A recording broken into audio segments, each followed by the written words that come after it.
en una estufa eléctrica con regulador de temperatura. Una vez pulverizadas finamente, las muestras se colocan en una luna de reloj o vidrio de reloj y se calientan a 105 grados centígrados, a menos que la composición especial de la muestra lo impida. Eso se realiza en las estufas eléctricas, ¿no? Hasta obtener un peso constante.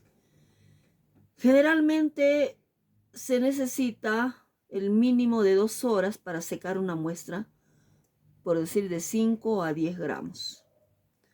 Si la sustancia que se requiere secar es inestable respecto a la temperatura, se utilizan los desecadores de vacío o estas contienen un agente deshidratante.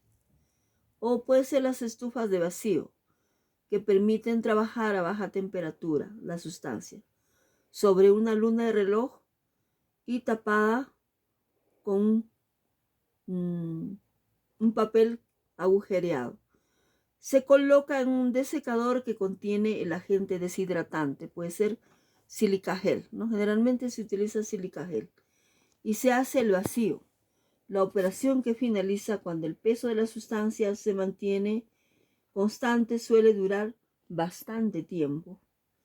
Los desecadores más habituales utilizados en los desecadores son el pentóxido de fósforo, o como les vuelvo a repetir, el sílica gel, o puede ser el cloruro de calcio granulado, puede ser el ácido sulfúrico concentrado, que también es un desecante muy utilizado, absorbe la humedad, ¿no? Son desecantes. El gel de sílice, como les voy a repetir, los restos de disolventes como el éter dietílico, el cloroformo, el tetracloruro de carbono, el benceno, el tolueno, etc. Se pueden secar utilizando parafina como desecante. Si el sólido contiene trazas de una mezcla, lo mejor es colocar en el desecador diferentes recipientes con los desecantes adecuados. Por ejemplo, si una muestra está húmeda y contiene ácido clorhídrico, en el desecador se tendrán que poner 2 recipientes, uno con gel de sílice para eliminar el agua y el otro con hidróxido de potasio para el ácido clorhídrico. Bueno, este es un pequeño resumen de secado de sólidos.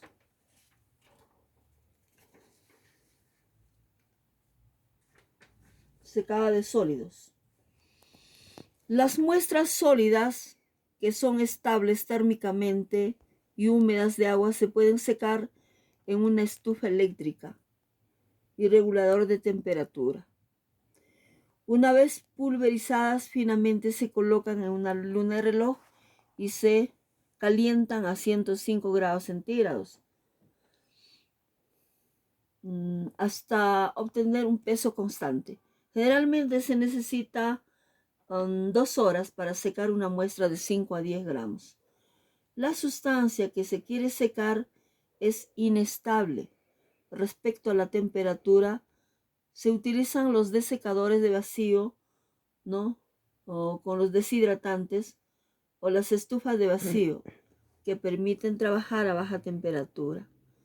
La sustancia sobre luna de reloj y tapada con papel agujereado se coloca en el desecador que contiene el agente deshidratante. Siempre debe colocarse un agente deshidratante dentro del desecador. Y se hace el vacío o operación que finaliza cuando el peso de la sustancia se mantiene constante. Esto suele durar bastante tiempo. Los desecantes, como les vuelvo a repetir, más utilizados en los desecadores son el pentóxido de fósforo, el cloruro de calcio granulado, el ácido sulfúrico concentrado y el gel de sílice, o restos de disolventes como el éter dietílico, el cloroformo, el éter de petróleo, el tetracloruro de carbono, el benceno, el tolueno. Se pueden secar utilizando también parafina desecante. el sólido contiene trazas de una mezcla. Lo mejor es colocar en el desecador diferentes recipientes con los desecantes adecuados. Por ejemplo, si una muestra está húmeda y contiene ácido clorhídrico en el desecador, se tendrá, por ejemplo, que utilizar gel de sílice o sílica gel para eliminar el agua. Y otro puede ser hidróxido de potasio, utilizar para el ácido clorhídrico, ¿no? Eso es, entonces es importante. Les hacía bueno, antes de calcinación, antes del tema de calcinación, una pequeña introducción sobre secado de, les he tocado sobre secado de sólidos, A ver, cuando se abra el desecador al que se le ha hecho el vacío, hay que hacerlo con cuidado y de la manera más suave posible para que no se produzcan cambios bruscos de presión que proyectan el sólido situado dentro del recipiente.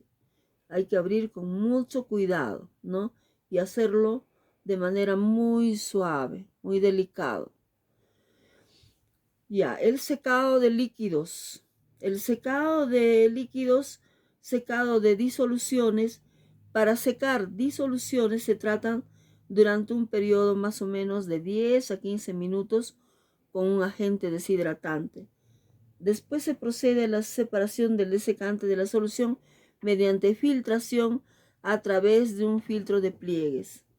Los desecantes, como les vuelvo a repetir, más utilizados son las sales inorgánicas, que incorporan agua de cristalización en su estructura. Las utilizadas pueden ser el sulfato de sodio, el cloruro de calcio o el sulfato de magnesio. Secado de líquidos puros o disolventes. Para obtener un disolvente anhidro sin agua de cristalización, un procedimiento eficaz es añadir al disolvente un deshidratante, llevarlo a reflujo y destilarlo después. Este proceso depende de la naturaleza del disolvente y está descrito para cada uno de ellos en diferentes manuales. Pero en general, como deshidratante, aparte de los desecantes ordinarios, se utiliza también sodio metálico, en especial para eliminar pequeñas cantidades de agua que pueden contener alcanos, hidrocarburos aromáticos, benceno, tolueno, éter dietílico y otros éteres, como hidruros de calcio, ¿no? Etcétera, etcétera.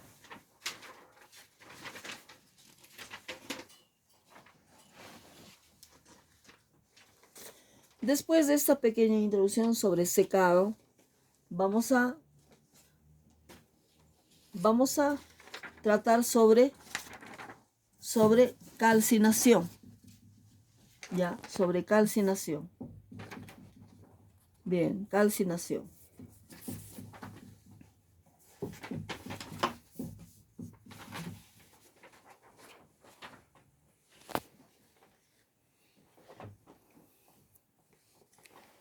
¿Qué es calcinación? La calcinación es un proceso de calentar una sustancia a temperatura elevada, temperatura ya de descomposición.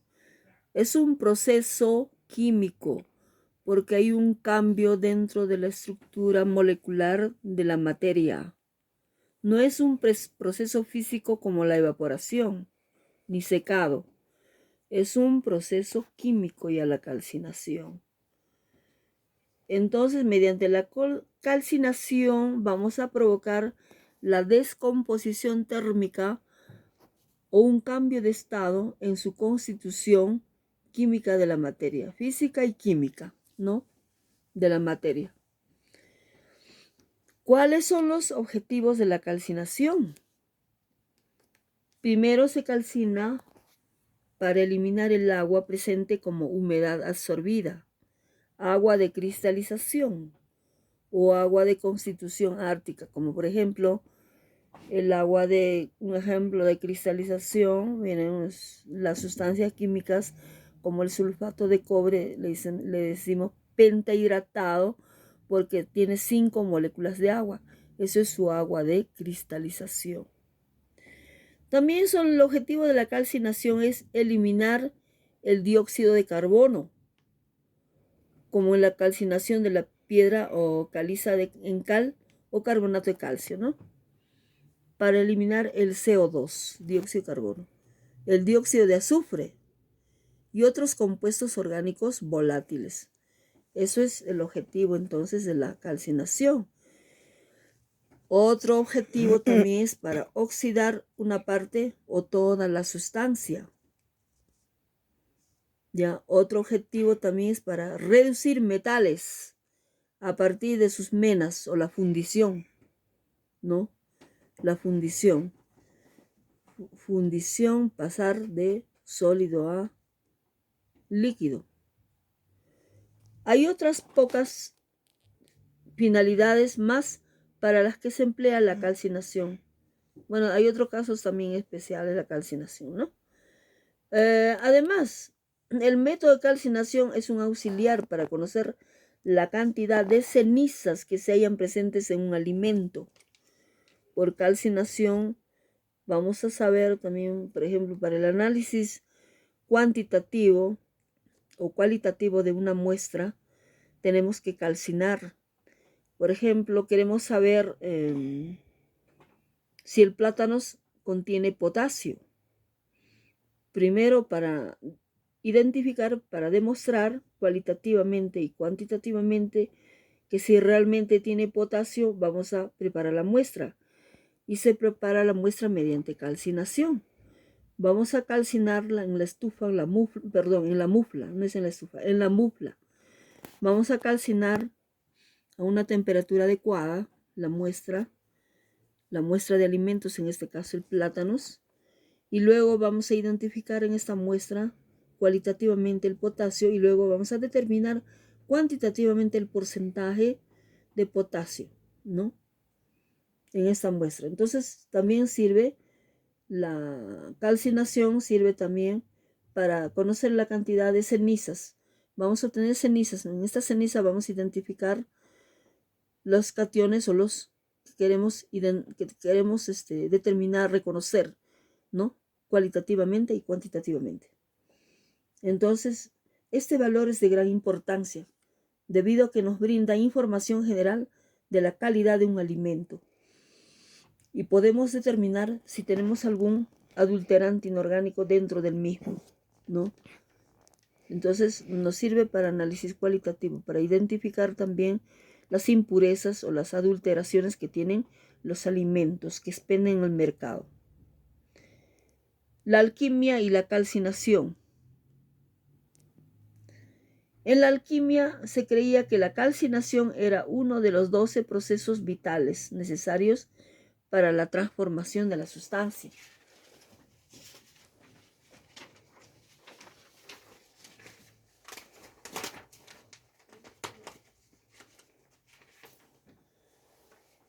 Calcinación real era la efectuada con un fuego real sobre madera, carbón u otro combustible.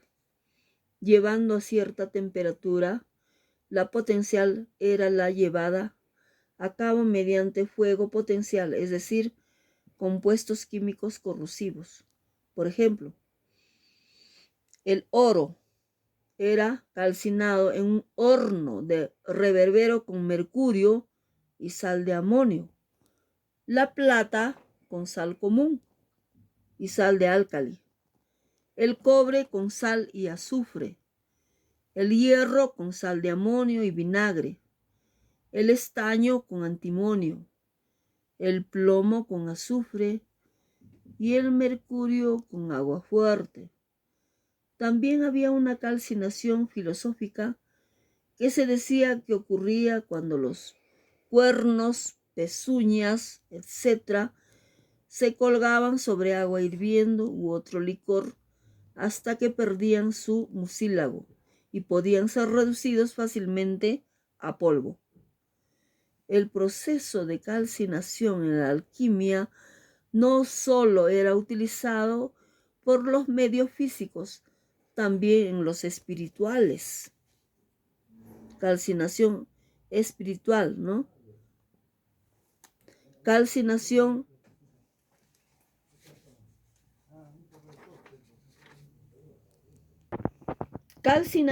en la industria cementera.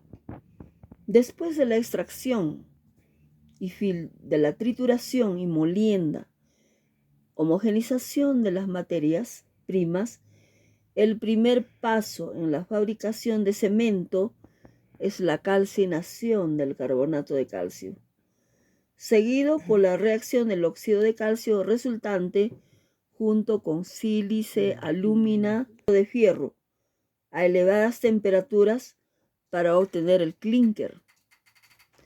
A continuación, calcinación en la industria cementera. Después de la extracción, trituración, molienda y homogenización de las materias primas para elaborar el cemento, el primer paso en la fabricación del cemento es calcinación del carbonato de calcio. El carbonato de calcio es una materia prima para la fabricación de cemento. Luego, después de haber calcinado el carbonato de calcio, seguido por la reacción se obtiene óxido de calcio, el resultante es óxido de calcio. También sílice, alúmina y óxido de hierro a elevadas temperaturas para obtener el clínker. El clínker entonces es una mezcla de sílice, alúmina, óxido de calcio, óxido de hierro, ¿no? Esto se somete a elevadas temperaturas. A continuación, el clínker se tritura y se muele junto con el yeso y otros compuestos para obtener el cemento. Entonces, el cemento es una mezcla de óxido de calcio obtenido por calcinación del carbonato de calcio, más sílice, más alúmina, más óxido de fierro, ¿no? Todo esto se muele juntamente con yeso. Esto ya es el clínker para obtener el cemento.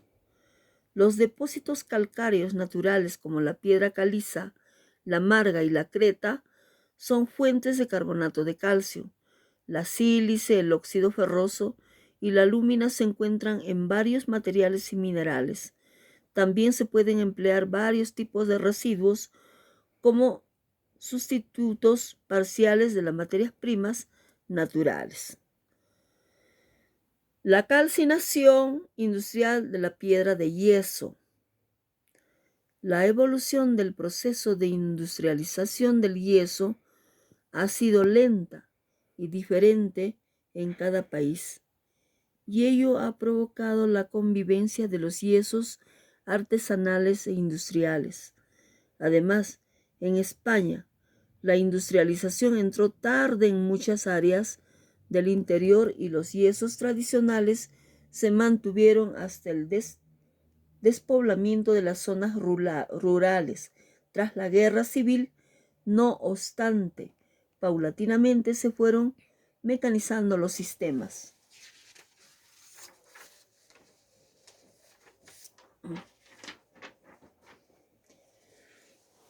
Los sistemas de calcinar fueron menores y facilitar así el proceso. Se crearon silos de reposo para el material calcinado para completar y homogeneizar el producto. Se industrializó el refino del yeso fino e incluso poco a poco el sistema de ensecado. Y también se empezaron a producir yesos con aditivos, principalmente retardadores, con resultados muy positivos. Calcinación en la fabricación de tabiques. La calcinación es un tratamiento térmico a alta temperatura que se aplica a las materias primas para el proceso. Tiene como objetivos desprender los componentes volátiles combinados químicamente, desarrollar el estado físico deseado y producir contracción con el fin de eliminar durante la cocción final del tabique. El proceso se efectúa en hornos periódicos o rotatorios. Son tremendos, inmensos hornos. Los materiales calcinados reciben el nombre de chamota. La calcinación es de aplicación limitada en las arcillas, refractarios y materiales. En cambio, la bauxita para usos refractarios se debe calcinar siempre a temperaturas muy altas, ¿no? Para obtener un producto muy duro, denso y que no se contraiga. Este tratamiento produce alta dilatación, interesante para su elaboración.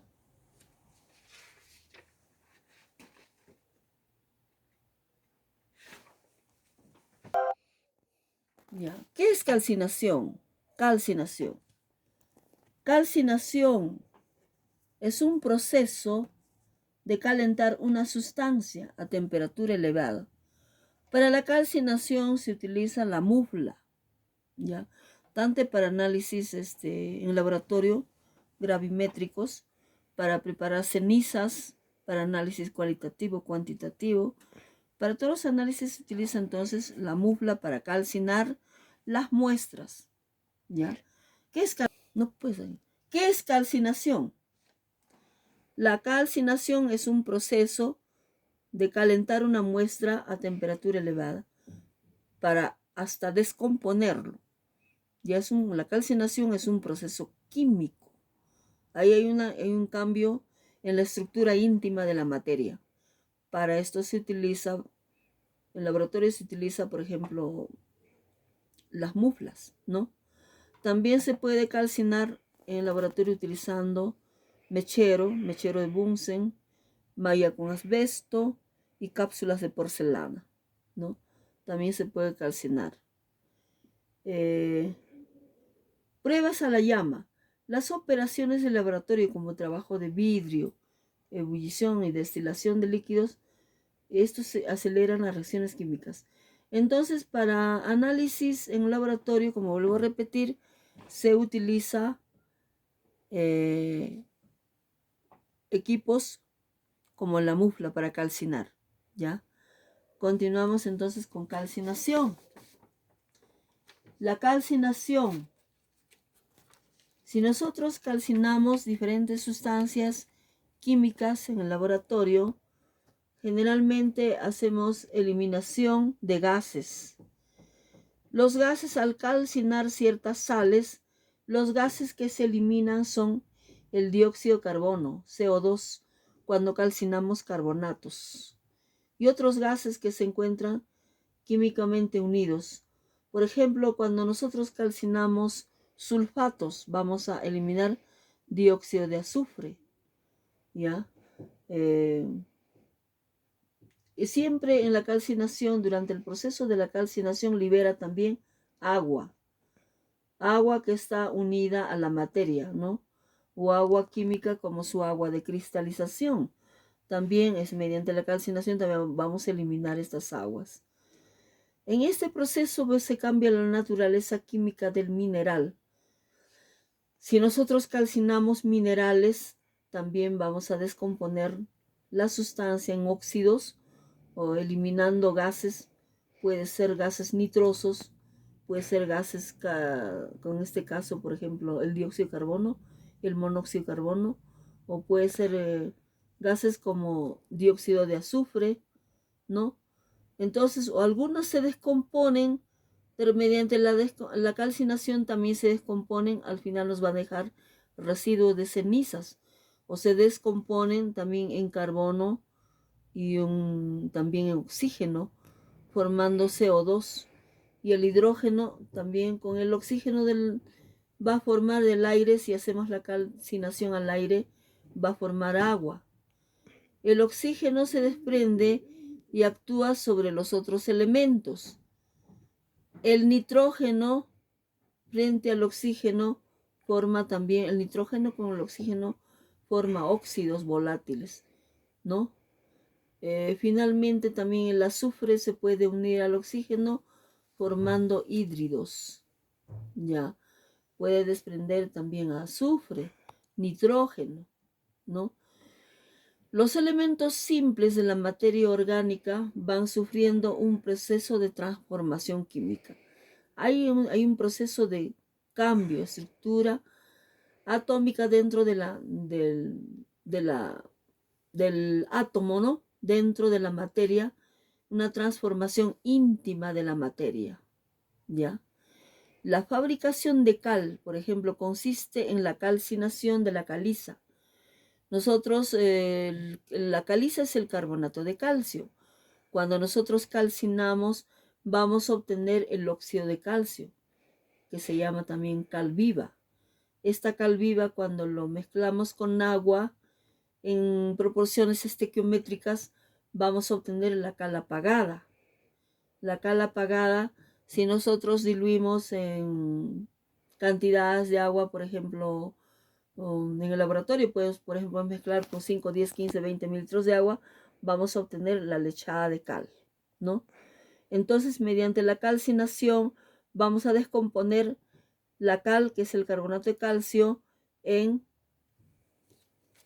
carbonato de calcio se va a descomponer en óxido de calcio, ¿ya? Que también esto es como materia prima. El óxido de calcio se utiliza como materia prima para la elaboración de cemento.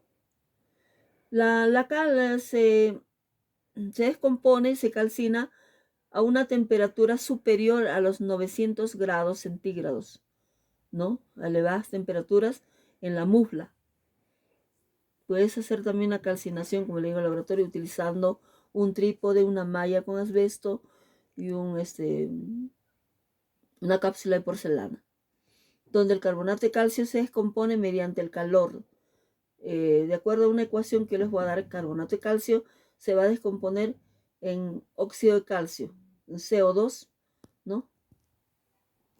Más o menos desprendiendo un calor de CO2 más óxido de calcio, ¿no? CO2, que es un gas que se va al ambiente, y el óxido de calcio, que es un sólido que va a quedar, en este caso, en la cápsula de porcelana. Ya. Esto les estoy explicando ahora verbalmente, pero esto yo les voy a explicar con reacciones químicas.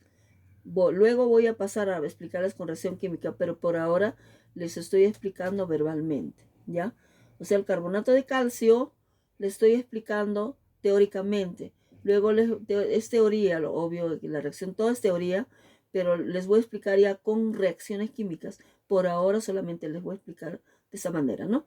El carbonato de calcio se va a descomponer mediante el calor en CO2 y óxido de calcio. El CO2 es un gas que se va y el óxido de calcio es un residuo sólido que va a quedar en la cápsula de porcelana. La calcinación. También se puede calcinar sulfuros metálicos. Al calcinar los sulfuros metálicos, al igual que se trata mediante la calcinación, calentándolos hasta una temperatura por debajo del punto de fusión del metal, ¿ya? Cuando se calcinan sulfuros, entonces va a descomponerse. El azufre se combina con el oxígeno del aire para formar dióxido de azufre. Los sulfuros generalmente se descomponen en dióxido de azufre gaseoso y también se obtiene óxido metálico. Los óxidos se reducen después por fundición. Ya, esto sí es un proceso ya para obtener metales también, ¿no? O sea, primero, por ejemplo, cuando calcino un sulfuro de fierro, por ejemplo, puedo calcinar, va a desprenderse en SO2, dióxido de azufre, ¿no? En dióxido de azufre, eso es gaseoso porque se va al ambiente y se va a formar un óxido también metálico. Puede ser un óxido de fierro, ¿no? Este óxido de fierro, si yo sigo calcinando, al final, bueno, si yo sigo ya a elevadas temperaturas, se va a fundir ya. Se va a fundir a metal. A metal vamos a obtener el fierro metálico. El fierro metálico, ¿ya? Por ejemplo, he observado en la oroya anteriormente. La oroya era una fundición donde se obtenían los metales puros. Ahora ya no existe la oroya, desapareció. Pero ahí he visto yo unos lingotes que obtenían los metales fundidos, por ejemplo, obtenían el oro, obtenían plata, obtenían cobre, obtenían zinc, plomo, etcétera, ¿no? Claro, todos esos metales se obtenían en Loroya. Era una fundición grande que tenía el Perú. Manganeso, todos se obtenían metales, pero ahora desapareció, ya no existe, ¿no? No existe. Bueno, ahorita no existe, pues es un desierto. Bien, entonces, solamente como recuerdo, ¿no?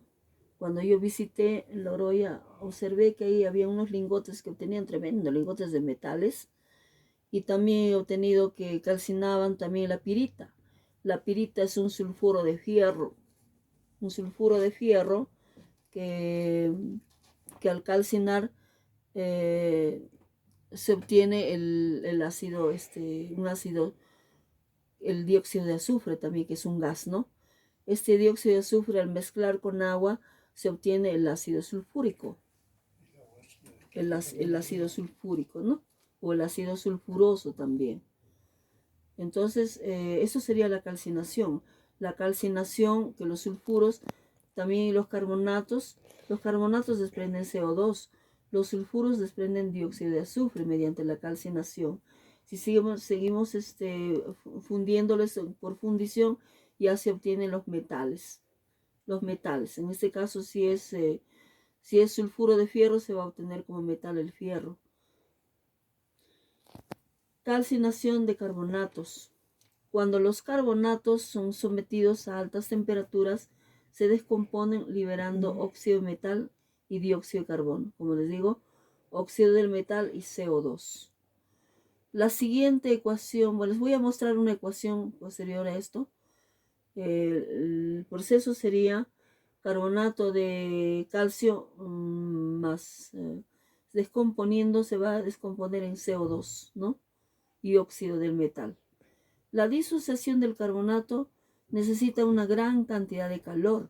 Para descomponer esto tenemos que calcinar en una mufla que pasa más o menos de los 800 hasta 1000 y tantos grados centígrados, ya que es una reacción altamente endotérmica, necesita mucho calor, ¿no? Para que reaccione, para que exista reacción química. Esta cantidad de calor varía de acuerdo a la naturaleza del carbonato. Para el carbonato usado en la práctica, por ejemplo, nosotros utilizamos carbonato de calcio en laboratorio. La reacción de descomposición del carbonato se determina por la temperatura, ¿no? Se tiene que calentar a elevadas temperaturas con mechero durante varias horas para poder calcinar. Si nosotros calcinamos el carbonato de sodio, esta se va a descomponer en óxido de calcio y CO2. El color del carbonato de calcio es blanco y del óxido de calcio también